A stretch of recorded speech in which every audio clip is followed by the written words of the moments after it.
आयुर्वेदात केसांची निगा ही केवळ बाह्य उपचारांपुरती मर्यादित नसून संपूर्ण शरीर व मनाच्या समतोलावर आधारित असते.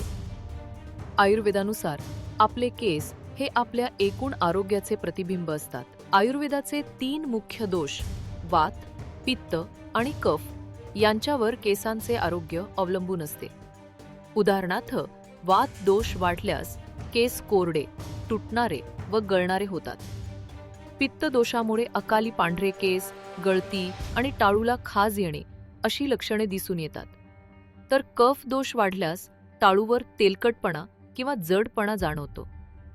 या समस्यांवर उपाय म्हणून आयुर्वेद बाह्य उपचारांसोबत आंतरिक संतुलनावरही भर देतो.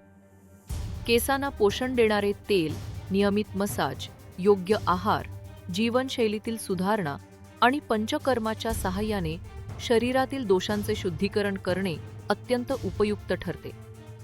केसांची आयुर्वेदिक काळजी म्हणजे केवळ शॅम्पू किंवा तेलच नव्हे, तर निरोगी शरीर, संतुलित मन आणि सातत्यपूर्ण जीवनशैली यांचा मिलाफ आहे. हे सर्व उपाय नियमितपणे अंगीकारल्यास तुमचे केस अधिक घनदाट, मजबूत आणि नैसर्गिक चमकदार होऊ शकतात.